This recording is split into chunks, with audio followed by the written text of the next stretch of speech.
信者，会心安住西方净土；愿者，厌离娑婆，心求极乐；行者，一向专念弥陀名号。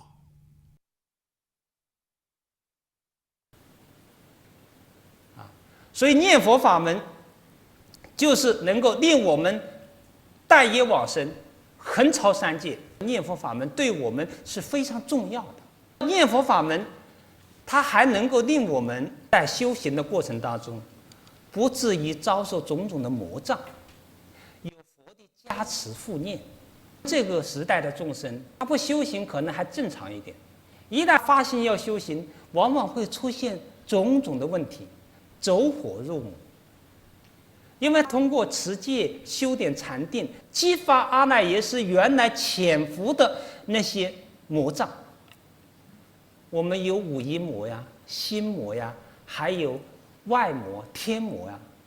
只要我们有一念发心不正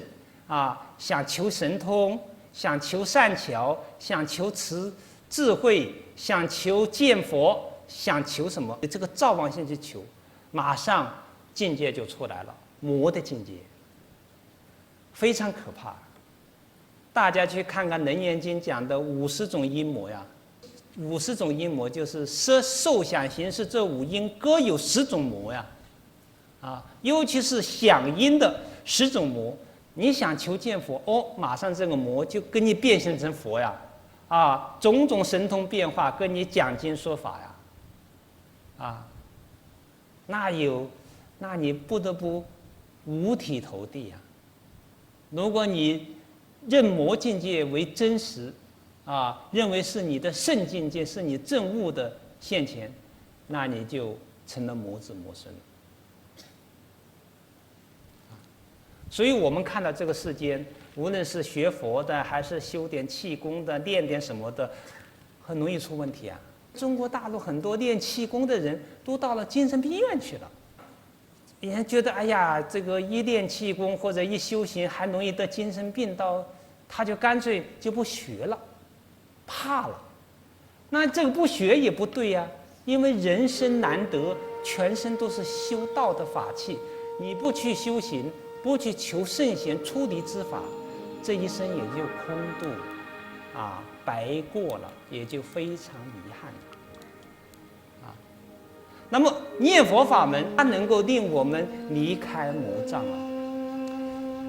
念这句阿弥陀佛，就有阿弥陀佛的光明铸造在佛光里面，无论是我们的心魔，还是外面的天魔、邪魔，他都不敢进入所以我们在修行的过程当中，只要念佛，应该说它是很稳妥的，走火入魔的可能性极少当然也会有个别的，他是用造妄心去念佛或者他对于这个念佛法门赋予了其他的修行宗派的一些知见，不纯正他可能会出现问题，但一般来说不会出问题我们从99年开始对很多释众弟子做了一种修行方法，就是10天100万声佛号的念佛方法，让一个人一间疗房一天念10万声不能看书，不能讲话，送饭过去那么大家修行这种短期闭关精进念佛的这种方法非常得受用出问题的人极少当然我们从99年开始做了若干次，就是前2次我们在东林寺做的，有一个年轻的同修出了点问题但很快也恢复了。他出问题是什么？他就是造妄心，我这10天一定要见佛，一定要开悟，一定要成佛。他带着这个心就念，哎，念的有境界了，真的有个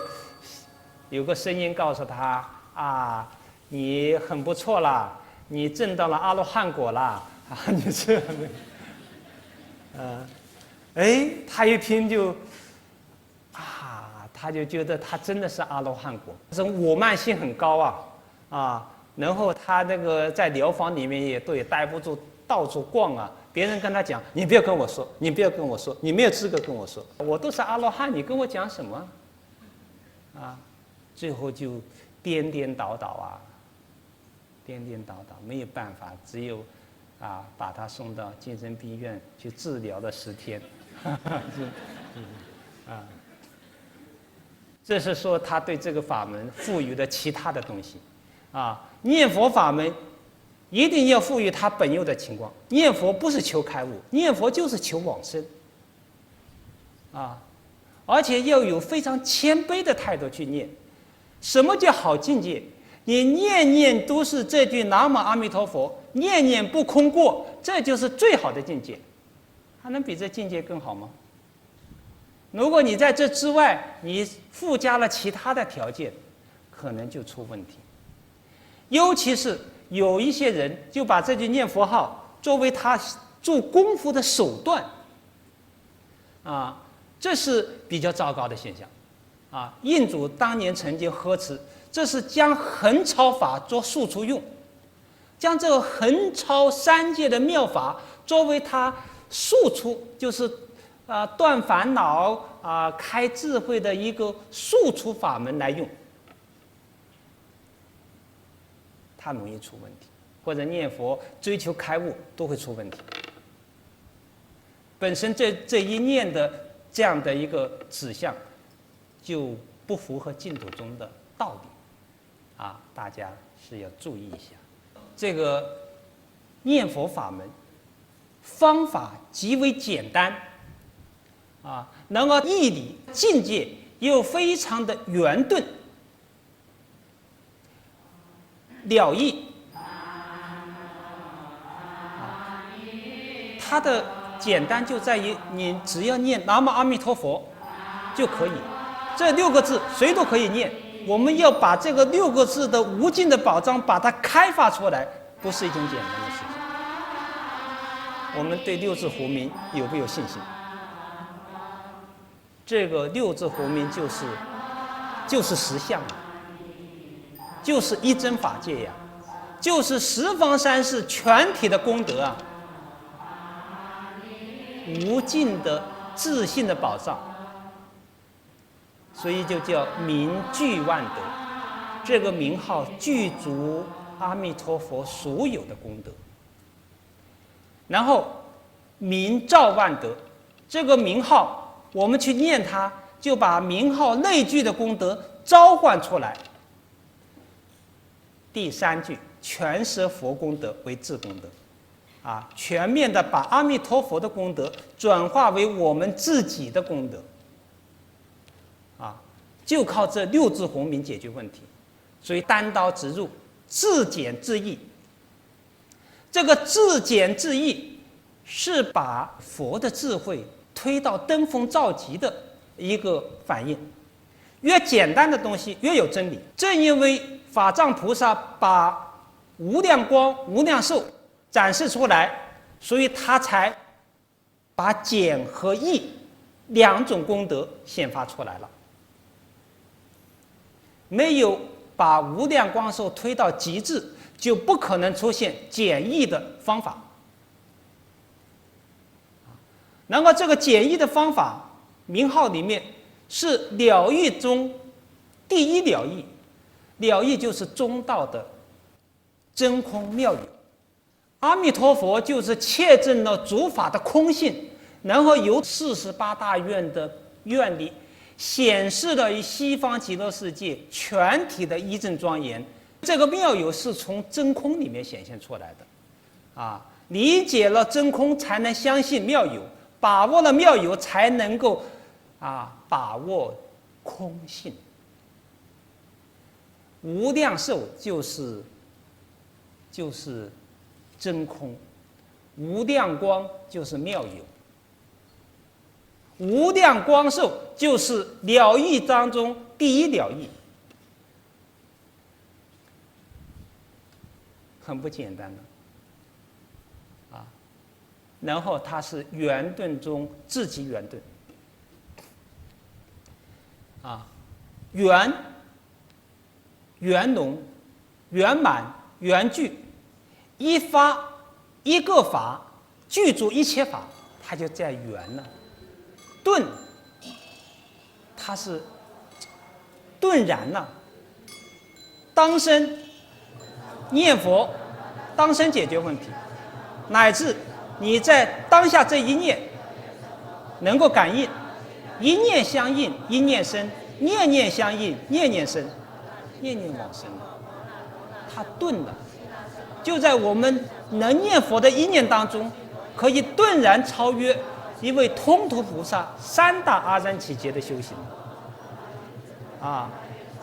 能够在这个南无阿弥陀佛6字片言短语里面，能够跟观音世智一些一生补处菩萨摆平了。对于一个念佛行人来说，观世音菩萨、大势至菩萨是跟我们是朋友的关系啊，为其甚友啊。那为什么是道友的关系呢？如果从断惑正真的能力来说，跟观音世智等觉菩萨相比，那是有天壤之别啊。我们做他的学生，给他提鞋都不够格啊。但为什么我们能够跟他齐等呢？就在于这句名号，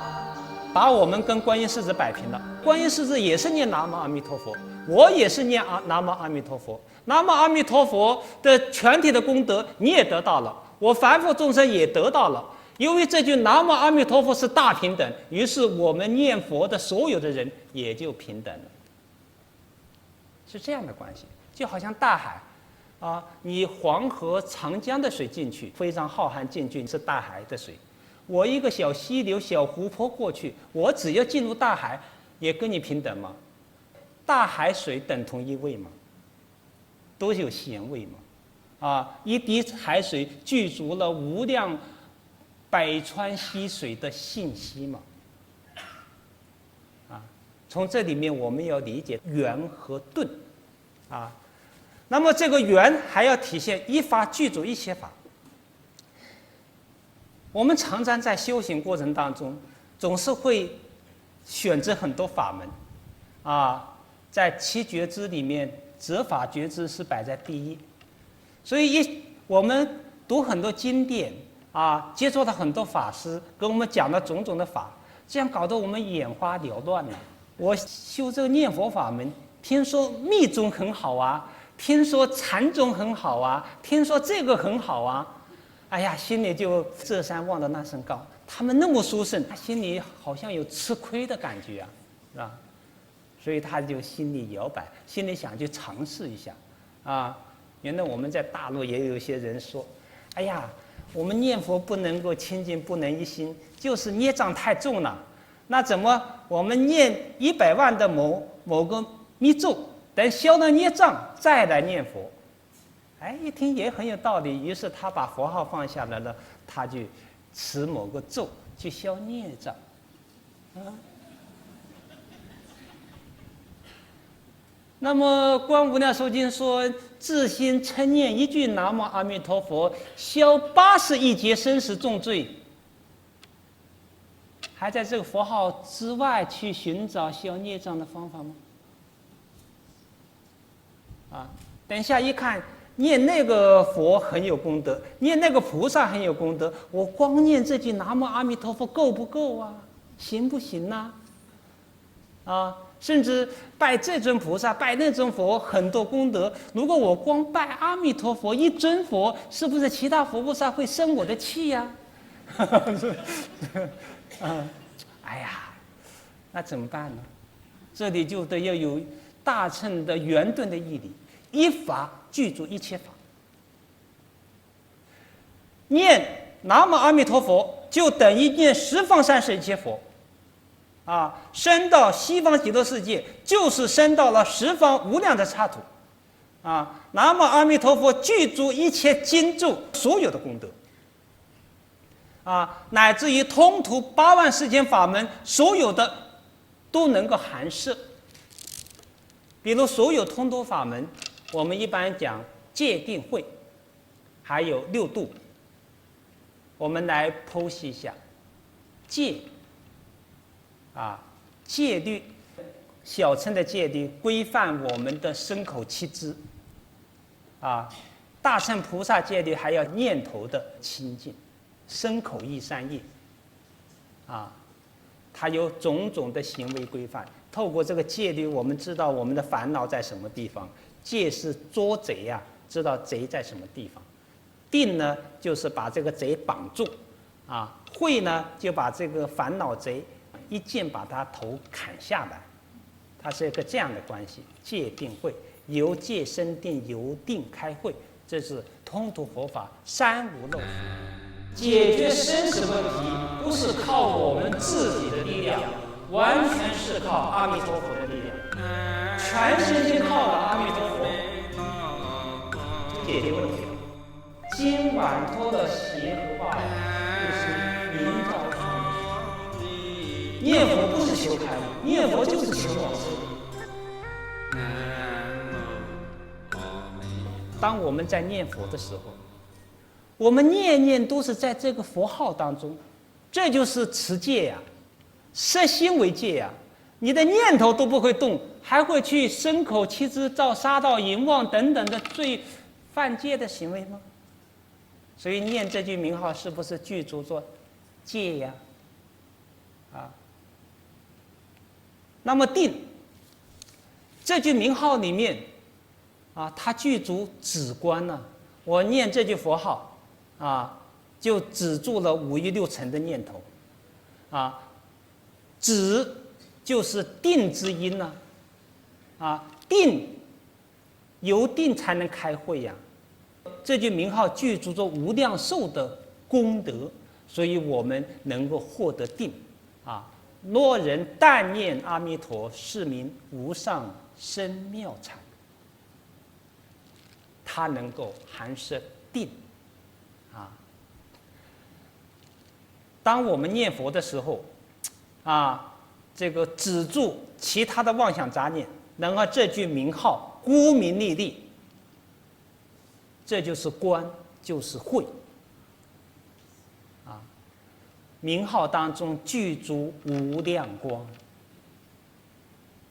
智慧，所以自心称念这句南无阿弥陀佛，念念净念相继，就完整的具足做戒定慧三无漏学然后我们再看六度菩萨的六度开出万恨所有的行门这个六度能够度我们一些烦恼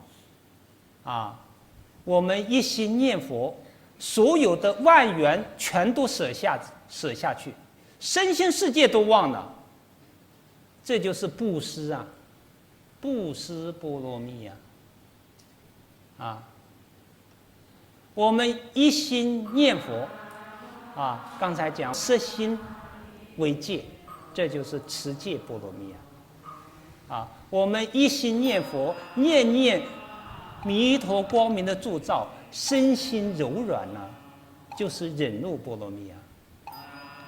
我们一心念佛，念念有阿弥陀佛的不断光的加持，那我们若1日，若7日，若90日，乃至尽形寿，念佛不间断这就是精进波罗蜜我们一心念佛，不有其他的妄想杂念，自心一处，无事不办，它就是禅定波罗蜜我们一心念佛这个心佛一如孤名利利这就是般若波罗蜜然后一心念佛，回归到我们的自信回归自信，万恨具足所以莲池大师判言，念佛具足6度万恨，无欠无余这就是圆呢。所以念佛法门可以圆收一切法门，84000法门在这6字洪名当中无欠无余，完整含摄。我们要有这么一个知见，然后这句佛号它又有它的特别之处，它能令我们待业往生，约3期余念，其足胜于片年，能够令我们待业往生的凡夫一去那个地方就能得到佛的32相80随性好，能够很快得到6种神通，快速成就佛国。所以这就远超一切法门。只要我们信心切入，就不需要再经过3大阿僧祇劫的修行了。不需要从人天乘、小乘、声闻乘，从化成，最后再开权显示，不需要这个过程，它是顿超，就好像我们一般上楼梯，这个24层的楼，你开始一个台阶一个台阶去爬，不然有一个电梯，你坐上电梯，哗就上去了，那你不能说我爬这个楼梯爬上去要半个钟点，你怎么半分钟就去了？他不相信，他竭尽了。念佛法门是尽中精又尽，尽中精又尽了，竭尽里面的竭尽，这是念佛法门远超一切法门的本质特点。念佛法门又有4种念佛，有实相念佛、观想念佛、观相念佛、持名念佛。在这4种里面，实相念佛是面对着自己自信天真心念实相，这对我们来说也很难了。举心动念，无不是恶，无不是罪。我们要想从无念、无相、无住切入，扫荡一切，我们很难做得到。就好像在虚空当中，我们要建立一个楼，又没有神通法术，怎么在虚空当中把这个楼建立起来？所以实相念佛很难切入。诸佛如来悲悯我们这些凡夫众生，念念执着，念念攀缘，所以不离开念头，只是转换一个念头，就建立一种相，一个名号，让我们去攀缘。原来攀缘的是6道轮回的东西，现在我们攀缘名号，攀缘西方极乐世界，它是让我们出离3界的一个对象，建立名相，建立西方极乐世界庄严，建立名相，这就叫指方立相。指示西方，让我们归心有所，立一个名号之相、音声之相、符号之相，让我们安住。指方立相，由于这个相是清净相，所以住在这个名号的相上，就能正果。托事显理，这个念佛法门非常善巧，是一个转换。我们原来有念，现在照样有念。原来念的是一个很染污的念，现在我们念一个清净的名号。所以这个名号当中具足着西方极乐世界全体的一真庄严，所以含摄着观想念佛。这句名号里面具足着阿弥陀佛的32相80随性好，乃至84000相84000好，所以具足着观相念佛。这句名号就是阿弥陀佛的大悲愿心的结晶，是实相，是一真法界。这句名号也就是实相念佛。所以持名一法就原摄4种念佛，单刀直入，自简自义，自圆自顿，是一切法门当中捷径里面的捷径。这个捷径我们还要进一步理解，里面是包含着甚深的道理的。在东林寺有一个聪明泉，这是当年有一位大将军叫殷总堪，他也是东晋的一个名士，对《周易》很有研究的。他来到东林寺，跟慧远大师在竹林下讨论《易经》。当时殷总堪将军就问慧远大师一个问题，说《易经》以何为体？就是《周易》以什么为体体系呢？慧远大师当时说了一句话：“易以感为体，《周易》是以感应为体性的。”这个慧远大师对《易经》的本质内涵把握得很准的。我们看《易经系辞传》里面讲：“易，无思也，无为也，急而不动，感而遂通天下故也。”这个易之体是无思离开其思维；无为，离开其造作。它是寂然不动的，是一个存在。如果按佛理来说，它是一个法身解决生死问题不是靠我们自己的力量，完全是靠阿弥陀佛的力量，全身心靠了阿弥陀佛解决问题。今晚脱的邪和化就是明照创世。念佛不是求开悟，念佛就是求往生。你去把握它，没有形象但你不能说它无，它真实存在，急而不动急而不动这东西，你一感有感，它马上就产生它的妙用，由体起用，它就在现象上，比如在它的卦象上，就表现了体现上的信息。不说而记，不行而治。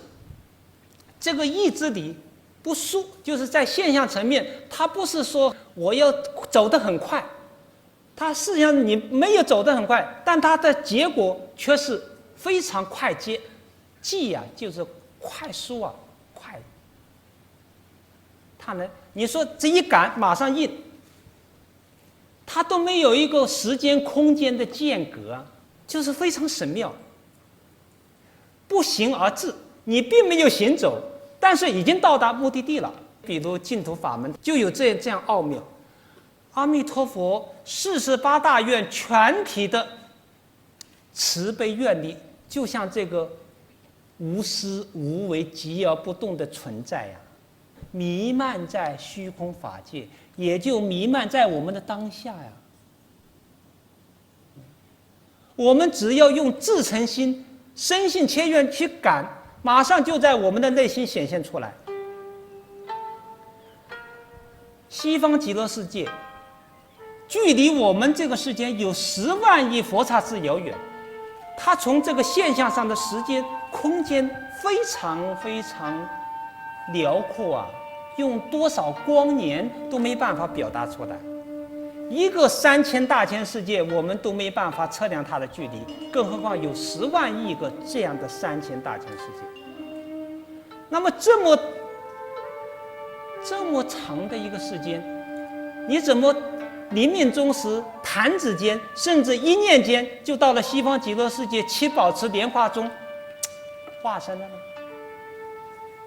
哪怕就是有个接近光速、超光速的速度，它还有一个时间的间距，然后念佛法门往生却是弹一念间呢？这是不是不行而至不记而书这是不是阿弥陀佛那种急而不动的那种大悲愿力，跟我们众生信愿的感应之间的神妙我们体会一下阿弥陀佛的大悲愿力不可思议，我们的心性功德不可思议，我们信愿持名这个法的不可思议，才会显现这个大不可思议的现象。它是真实存在的，但是用我们的逻辑思维，我们世界上的东西你很难解释它，但它确实是存在的境中只有境。正因为念佛法门具有圆收一切法门、圆超一切法门的圣意方便，它就给我们这些孽障深重的凡夫众生带来了很大很大的挑战，我们很难相信它。从我们自身的烦恼来看，这种怀疑是根本烦恼之一。到了现在，这种怀疑就是变本加厉呀。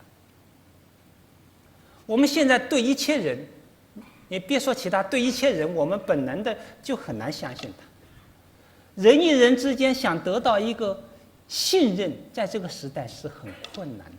这个儒家讲那个，一定要格物致知，正心才能到达诚意，才能够把这种怀疑、这烦恼驱遣。如果不经过这么一个艰苦卓绝的修行，我们的怀疑就在内心扎根安家落府。所以这个具生烦恼，就对我们这个不可思议的念佛法门产生了第一个障碍。然后就是现代的科技时代，它是一个很强的二分法。能观察的我，能研究的我和所观察的客体，要知道我们的本明妙明觉性本体是明的，但有一念的要觉明，建立一个能所，所立造性王。这个能和所一建立，我们智慧的造用就没有了。思维方式二分法。这种第六思维逻辑的分别、演绎、归纳这些东西，把我们的智慧的造用给它掩盖了。而念佛法门正好就要靠智慧的造用去直观把握它，产生信心的。现在我们把它肢解为多少的局部片段，要去相信它，太难太难。如果说一定要在科学上论证西方极乐世界的存在，论证它为什么一念之间到西方极乐世界去，为什么会莲花化身，你怎么去论证？如果现在的人一定要论证清楚了，我才会相信他，大概你一辈子都没办法去相信。论证也是可以论证的，但不是靠我们的分别意识论证，它一定要靠我们真修实干去感应去论证。念佛法门是可以论证的，所谓的灵验，我们用一个概念叫灵验类象。念佛法门在东汉时期就已经传到了中国，经过200-300年跟我们的本土文化的磨合冲撞，到了东晋的时候，就提出了一个时代的挑战，就是一个验证问题。你说西方极乐世界存在，看不见摸不着，你能不能拿出证据？一般的人都是眼见为实的，你没有证据，他就可以认为这是一个虚无缥缈的东西，乌托邦的东西，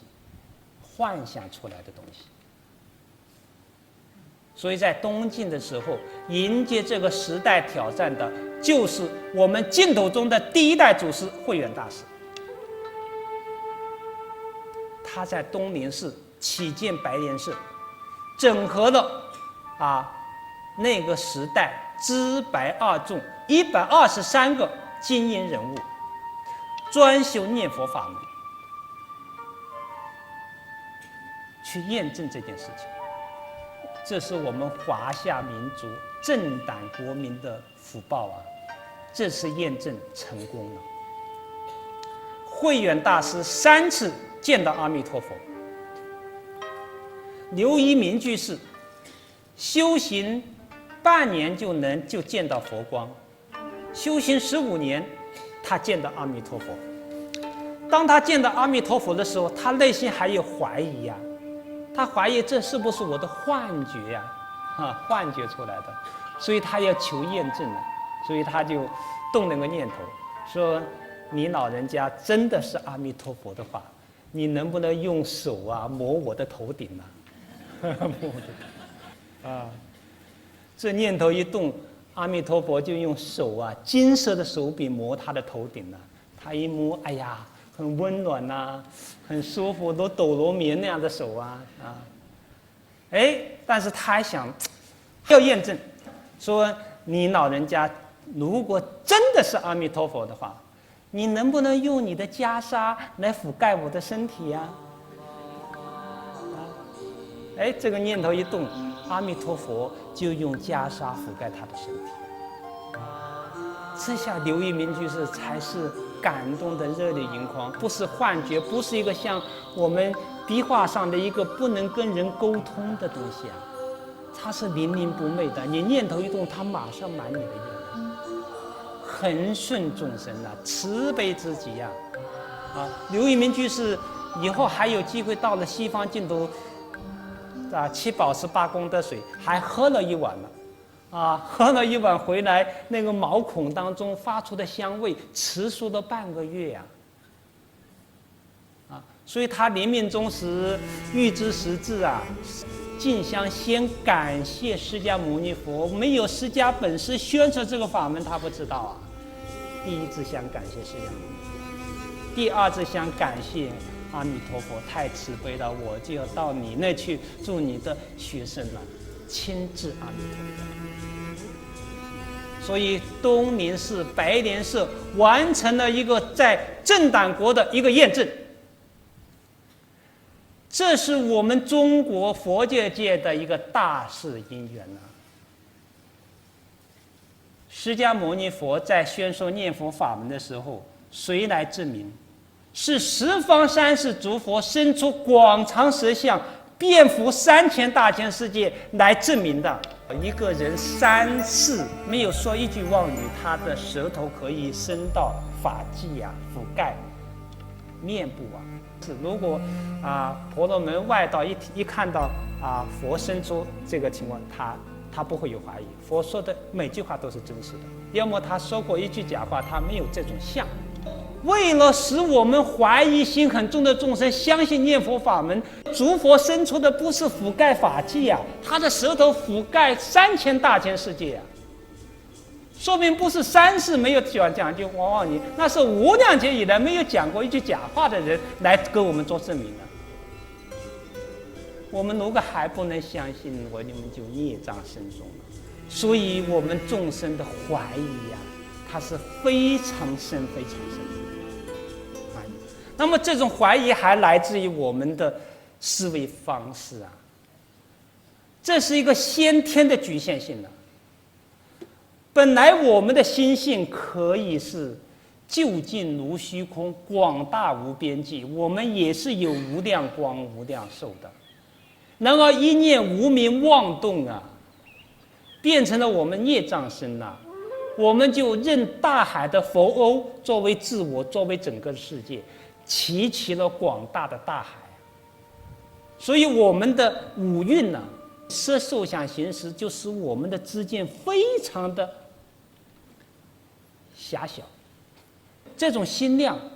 就影响到我们的思维方式，我们的思维方式就很可怜了，很没有智慧啊。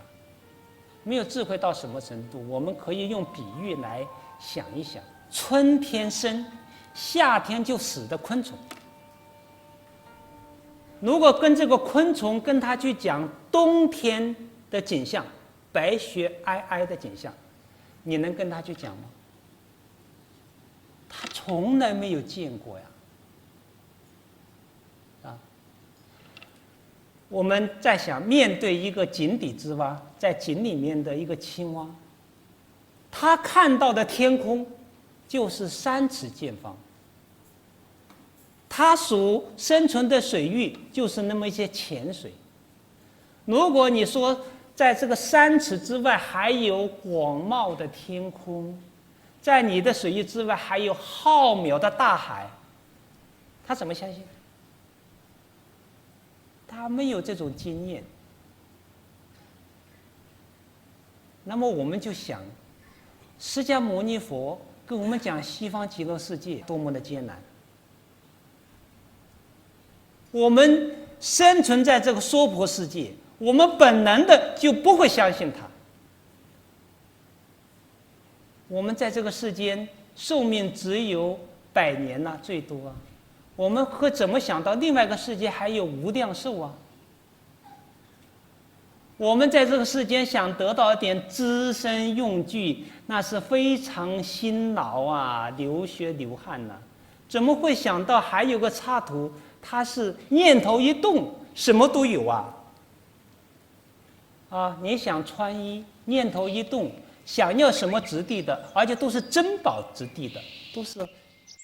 金丝、银丝啊组成的衣服，啊，你想要住的地方，哎，七宝的宫殿自然现前了，啊，你想要听什么音乐，马上就能听到；想听什么法就能听到，不想听就没有这个声音。我们会想到还有这种情况吗？啊，这种念头一动，出现境界，啊，出现东西。无量寿经跟我们讲到，比如我们到了中午的时候，念头一动，哎，由于有习气，中午应该吃饭了啊。在有这一念头，马上七宝帛器自然现前了，而且这个装饭的都是帛器，什么样？你想要金帛就是金帛，你想要银要琉璃玛瑙都是珍宝的。然后这种色香味俱全的百味佳肴自然盈满了，自然就在钵里面啊。这时候我们往生者念头。这时候一旦现前之后，他倒会警觉，哎呀，我可不是在娑婆世界的那个苦恼的身体咯，非得要吃饭，而且这个饭还有贪心啊。这里我是净土的行人呢，菩萨呀，哎，所以他马上就不会去吃它，但是他会见色闻香，意念上领略，领略完了，他就一个念头啊，我身上的气力很充盈啊，充沛啊，哎，饮食完毕，马上饮食念头一动，哎，这个七宝帛就自然就消失了，不需要洗碗了，哈哈，洗碗很麻烦的，大家喜欢炒菜，炒菜还有点创造性的，洗碗就完全的就是一个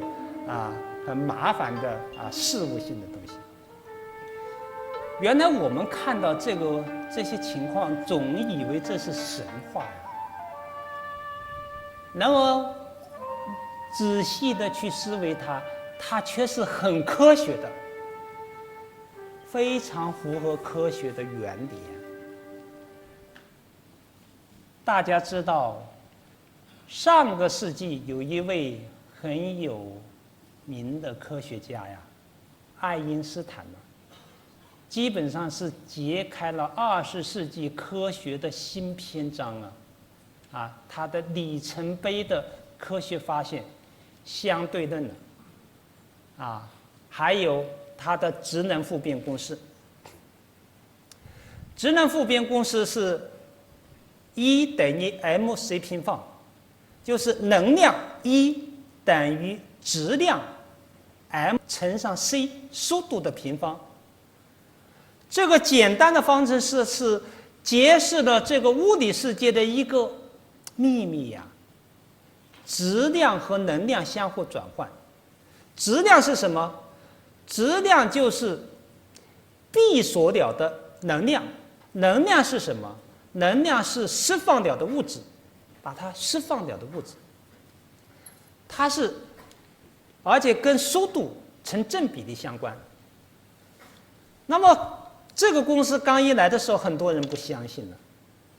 到了上个世纪30年代，原子弹试制成功，就是那个原子基本粒子经过高速碰撞剂状态当中的裂变，释放巨大的能量，制造原子弹，证明了它是正确的，物质可以释放巨大的能量。现在原子弹、中子弹、核子弹、氢弹现在是越来越厉害了。那么这个方程式还传达着同样一个信息：质量可以转化为能量，同样的能量也可以转化为质量的。这两者是等价的。那么能量是什么？我们的念头啊，就是一个能量啊。这个念头是可以变成东西的，我们讲心想事成了。但我们这个世间它变不过来啊，转化不过来，是由于我们的念头妄想杂念太多，它不纯净了，所以到达不了那个临界点，就变不过来啊。到了西方极乐世界，这个往生者他心很清净了，所以他的那个一动个念头的能量就能够自然的转为质量啊。这个质量就是空能啊，从空性里面显发出来的这种事相啊，所以它很自在，就空能当中显现成为质量。这个质量念头一动，又把它回归到空性之海里面去了。这是不是很科学的事情呢？所以西方极乐世界全体的是高科技的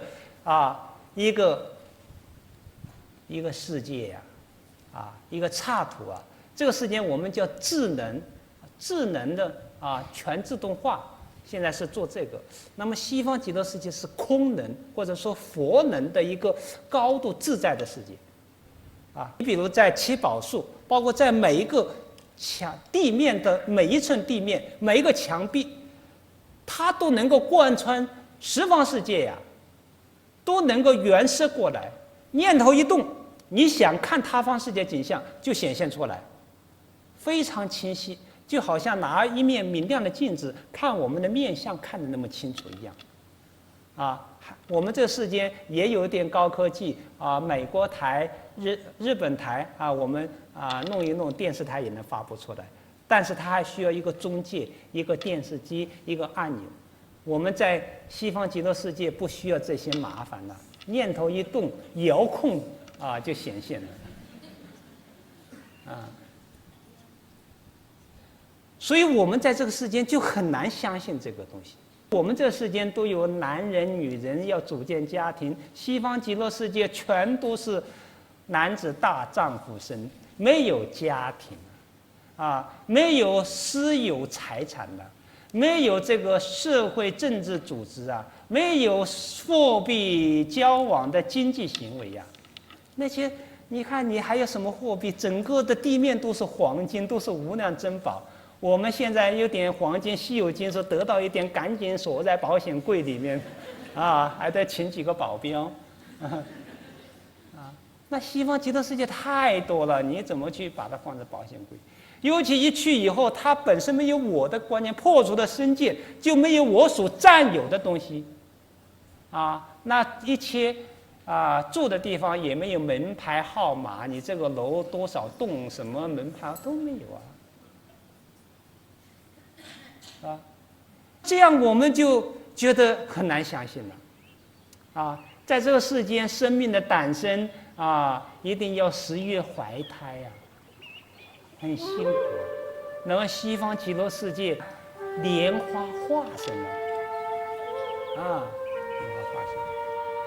这个世间想出外旅行一下很辛苦倒车不行西方极乐世界念头一动，可以分身他方世界可以到那去做很多事情呢，然后一时吃顿饭的时间又回来了报身在西方净土不动，它的应化身就像太阳光一样的，可以辐射到他方世界去我们认知方式对我们的眼见为实，我们的经验主义的局限，我们对一个超然的存在，对一个大自在大解脱的一真法界的情况很难产生信心。怀疑这是怀疑是一种烦恼之一怀疑就像很污秽的东西，它不仅污秽我们的心法和心所有法，而且由于怀疑也会对他人产生感染当我们念佛求往生，如果碰到不信的人，你这个人怎么傻瓜，还会相信那些东西那都是怎么可能有是吧？它会有传染性的。那么信心一法是清净的，这个信心就是要对西方极乐世界这种一真法界涅槃的状态，要相信它的存在，要对于这种存在，这种阿弥陀佛建构的无尽的净土产生好乐之心，那么西方极乐世界就是为我来建构的，无尽的庄严就是我本有的财富，我起一种希望之心、好乐之心，去继承这一份财富，那么这种信心确实需要智慧，这个智慧是从清净心里面流现出来的，所以这个信心就是清净之法，清净我们的心法和心所有法。由于我们有信心的力量，信心首先要扎根叫信根信根扎下去，破土而出，产生了力量这种力量一旦产生，不会受它动摇这个信心就是智慧，就是实相。所以《金刚经》讲清净信心则生实相清净的信心跟实相是等量齐观的你有清净的信心，能够显发我们本有的佛性实相，同时我们本有的佛性和实相的显现能够强化增强我们的信心，这两者有一个良性互动增上的关系。有了信心就好解决问题了，没有信心我们就是无量寿经讲的狐疑忧郁这个有怀疑就好像狐狸一样的走两步凶这个看一看有没有危险，在后面退一退，忧郁不决然后念佛念的时候又想到，哎呀，是不是存在呀？你看我一天到晚念佛，人家在赚钱，在升官发财，五欲六尘的享受，到时候我又不能往生，五欲六尘又享受不能，我不吃了大亏了，这是再一想一想拉倒吧，那个所以这种怀疑有怀疑我们就难以切入，有一念清净的信心切入到阿弥陀佛的大悲愿海，当即往生，信心功德不可思议，能有信心的人就是人中的白莲花、分陀地花。南无阿弥陀佛。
南